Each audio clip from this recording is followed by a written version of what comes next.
Flight attendants and pilots of Reddit, what are some things that happen mid-flight that only the crew are aware of? There's a special frequency called guard that all aircraft are supposed to monitor. It's for emergencies, or for when an aircraft ends up on a wrong frequency and the controllers need to get contact with them to change them to the right frequency. It's full of pilots meowing at each other, and people accidentally asking for gate assignments and making other radio calls. Pilot here. Late to the party as usual. But, sometimes the passengers may be having a nice quiet flight in the back while the pilots are up front dodging thunderstorms and yelling their heads off. We will not only transport dead bodies, but also live transplants, like hearts and lungs. I particularly like the live transplants because we get to cut to the front of the line for takeoff and we get all the shortcuts to our destination. Tip for those who get motion sickness: try not to move your head around. Pilots move their eyes instead of their heads to look at the instruments in the flight deck. Also try to sit in a seat over the wing. This area of the plane doesn't rotate as much during climbs and descents. Flight attendants can't do pilots' job, but pilots can't do flight attendants' jobs for sure. We aren't hired for our people skills. Don't take off your shoes to go to the bathroom. People pee on the floor all the time. Edit, wow y'all rock. Thanks for the gold guys. Blue skies and tailwinds. Pilot here. We only get paid when the doors are closed and the pushback has commenced. If we're delayed or sitting with the door open, we're just as annoyed as you are. At altitude we're constantly in contact with air traffic control and change to different center frequencies or control for other than US locations. We're also doing fuel checks to make sure the fuel burn isn't abnormal, dodging weather, and probably bitching about scheduling. Pilots are on their phones or reading the newspaper all the time. As said before in the last thread, there is a large list of things that can be broken but the aircraft can still fly. Often there will be a dead body in the cargo hold. There is a crash axe just laying around in the cabin. It'll spilt open your skull, not tested, but it won't actually get through the aircraft skin or windows, tested. Lavatory doors can be opened from the outside by lifting the metal plate saying lavatory and pulling the pin under it. Both pilots may not eat the same meal, but they might be eating at the same time while the plane flies itself. Pilot is sleeping and co-pilot is flying and there are dead bodies in the cargo. Source: my mom, who is a former flight attendant. An instructor told me that he and his training buddy both fell asleep for about 45 minutes at the same time, while gaining hours for licensing. The plane was in complete autopilot mode, clear skies, zero turbulence. They both swore if they ever flew again they would hand off sleep like handing off the controls. Edit, for further context, he told me that after both of them awoke, they were fucking terrified. Neither had no idea what had happened, even if anything had happened. Luckily, it was over the Gulf of Mexico and at a low enough altitude where it wouldn't impact commercial airliners. Their trim was set before the nap, so they only gained a couple hundred feet of altitude. But rest assured, each were not happy with themselves. They immediately contacted ATC, verified their position, and turned around to go back to the airport, white palming the yoke the entire way. Oh, and this was at night too, they needed the night experience. Edit 2, they were in a Cessna 152. This wasn't an oxygen issue. It was just two buddies not communicating with each other and both assuming the other was flying. Edit 3, you're right. C-152s don't have autopilot. By autopilot I meant trim, which would confuse people. They were also very lucky the trim was set to gain altitude, not lower. I was just speaking in layman terms for the non-pilots to understand better. Like I said, they were definitely thoroughly freaked out and both admitted how badly they fucked up. The scariest moment of my day is when the FA opens the internal bag door, the closet we all throw our overnight bags in, without calling us in the flight deck first. That ding and master caution gets me every time.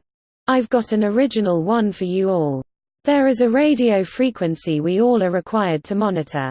It's called GUARD. It's for emergency use and is designed for maydays, and for air traffic control to reach aircraft that may have lost radio contact, or to relay messages from aircraft to other aircraft, etc. Every day this frequency is abused.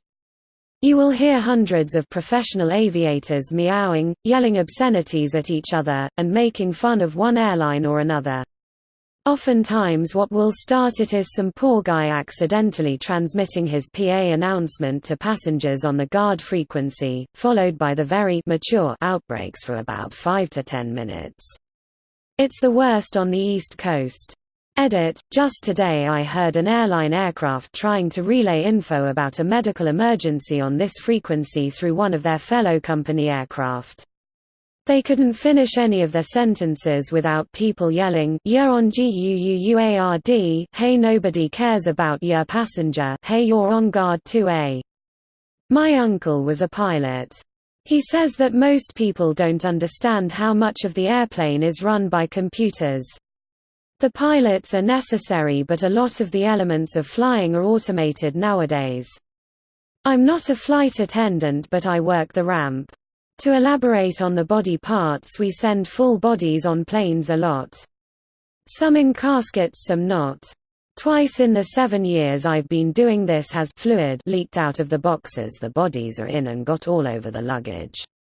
A former teacher told us a story that fits the question. Every year he would make trips to Europe that were for an educational experience, or related to the subject he taught in one way or another. In reality, it was just an amazing way to spend 2 weeks in Europe.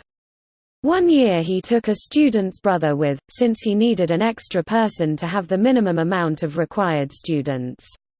After the 10-hour flight, the flight attendant walks up to him and asks if said brother was a part of his group. He says yes. Apparently, on the flight he stopped the flight attendant and asked her to have sex with him in the bathroom. She denied, but he continued to ask her several more times through the flight. It reached a point to where she no longer felt anywhere near comfortable. She asked my teacher if she could notify the authorities and have him sent back to the States.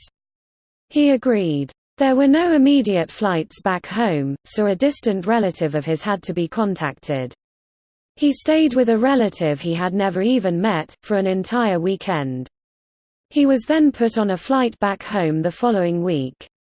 TLDR kid repeatedly asks flight attendant to have sex with him during S 10-hour flight, she contacts authorities, he gets sent back. Edit 1, spelling. Flight attendants don't get paid on the ground. Only flying hours are paid. We are slave labor on the ground and duties are continually added to our unpaid work time because the company knows they don't have to pay us.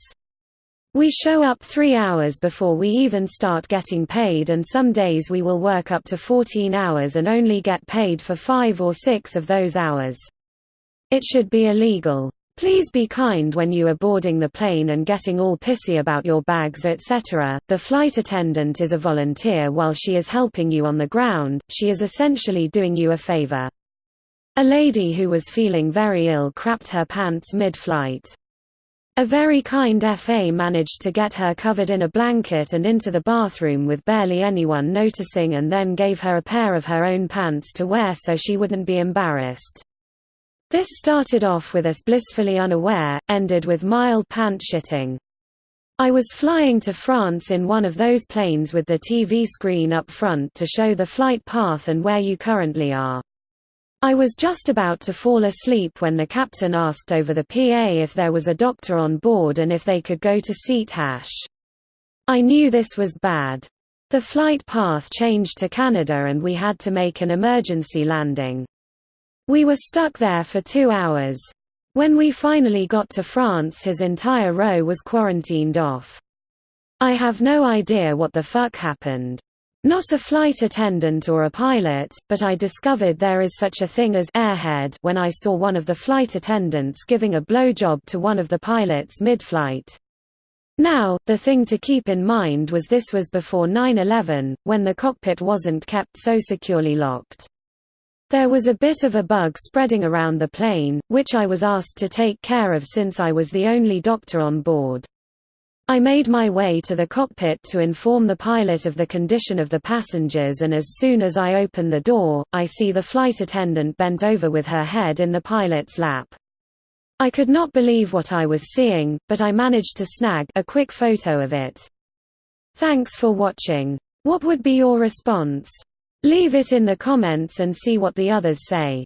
Please also like and subscribe if you enjoyed the video. Until next time.